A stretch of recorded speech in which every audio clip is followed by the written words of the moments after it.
Hey loves, it's Britt, and in this video I wanted to talk about Mercury Trine or Sextile to Mars in Synastry. So these are kind of underrated aspects in Synastry that really help communication just flow easily, and we can kind of get fired up and passionate about what we're talking about in a way that's not too argumentative like with some of the hard aspects, but it's like passionate enough that it can be very motivating. So this is one of the synastry aspects that could be like one of the best for teacher student, and it doesn't necessarily matter which one is which either, although of course the Mars person is going to be the more assertive or passionate or primal, right? Because when we think about our Mars energy, that's going to be like how we go out and get it. So the Mars person is going to come on in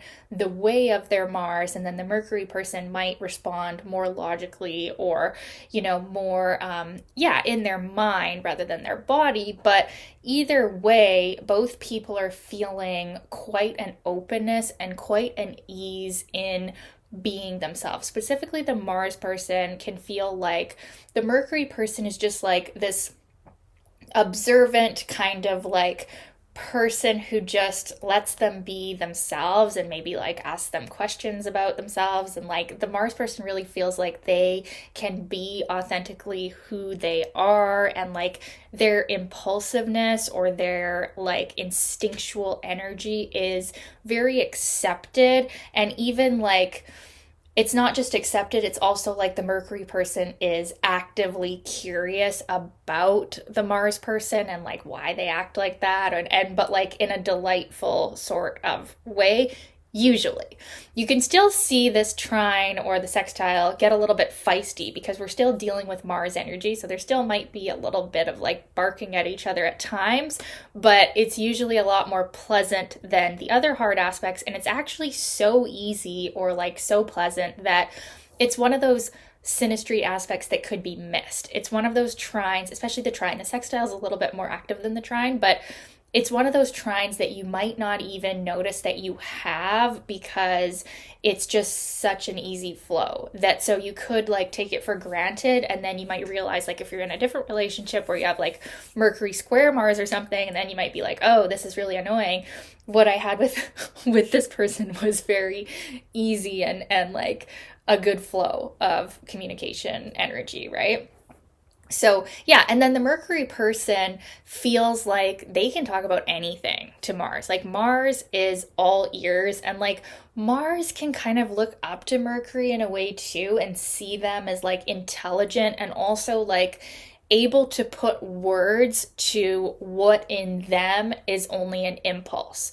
Okay, so you could see what I mean and how this would be really good for a teacher-student relationship because of that kind of openness to each other's wisdom. And like they're both different, so we're not coming like it's not Mercury to Mercury, it's not mind to mind, it's like mind to body or mind to primal instinct, or logical self to, like I said, primal self. So it's like we're different, but yet it's invigorating, it's stimulating, it's active in the right way that it's like a breath of fresh air, okay? It's like rejuvenation. And the thing too is like Mars can stimulate Mercury to open their mind and kind of like see things from a different perspective.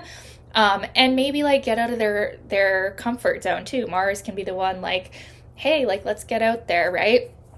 And Mercury can help Mars see what is like right under their nose that they might not actually be aware of. And often our Mars sign is so instinctual that like you don't always realize that you're acting like that. You're acting like it, but it's not like you're consciously like, hey, I'm going to go act like my Mars. And the Mercury person can help you become aware of like how you actually act as the Mars person, which might be, like I said, like it might be just right under your nose, but you're not necessarily aware of it. So it's very valuable to have this type of synastry contact for self-awareness and for growth and for learning. Now, because we're so similar here in these areas, it's yeah, like I said, it's not the most noticeable thing. The trine is the one that you might actually just miss because you're just naturally expressing who you are so easily. The sextile is a little bit more active. The sextile can be actually quite flirty.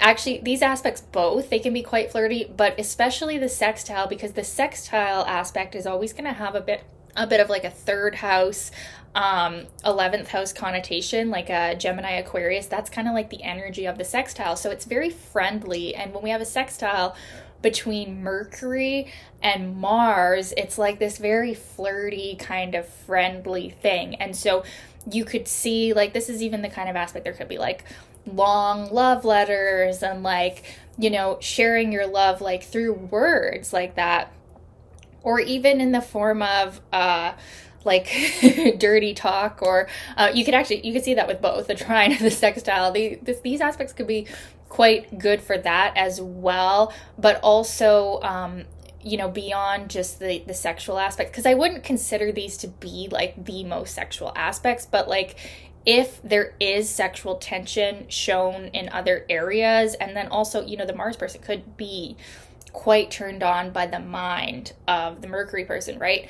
So it's like there's going to be an ease in talking about sex or talking about like physical things. So it's not like, this isn't the couple where you get all squeamish or weird about like talking about sex. Like you're just going to be straight up and just talk about it, right? And so that's actually like an aspect of the friendship quality here is like you can talk about anything, right? You can talk about the primal sexual stuff like Mars, right? Or you could talk about the logical, what you're doing in the day that's super boring, Mercury's like daily tasks, right?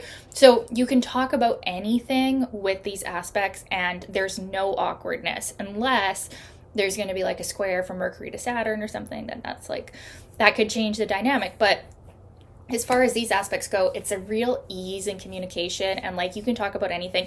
You could actually even be shocked when you think about it later, like, what did I just tell that person? Like, oversharing can definitely happen. That can happen with all the aspects of Mercury and Mars, though, because Mars kind of like quickens the impulse to talk and share and be yourself and be overly sexual or aggressive or whatever. Now, that's the one downside of this, is you could still get a little bit heated with each other, but it's more likely, like if you do have an argument or something, you're going to get it out like right away. This isn't an aspect, or these aren't aspects of like repressing, right? So that's one of the best things about these aspects is like, you're gonna get it out. So even if it's volatile, like for a minute, it's like, it's out there, and then you kind of both shrug it off and move on and go back to talking about other things. So nothing is left repressed with these aspects. So that's another one of the really good qualities of it. And yeah, it can be great for friendships and talking about anything, talking about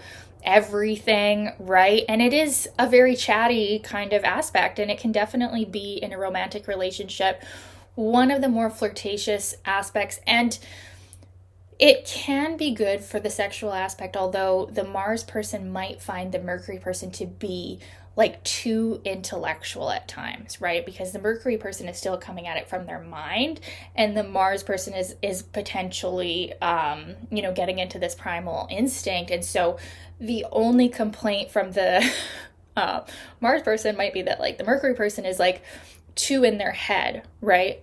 But because the aspects are the easy or soft aspects, it's probably less of an issue, and it's a more helpful energy to have. And yeah, it can be quite stimulating in like just the right amount.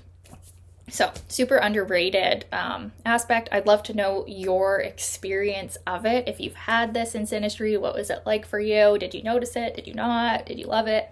Hate it? I'd love to hear about that, and sending you all the love. We will talk soon.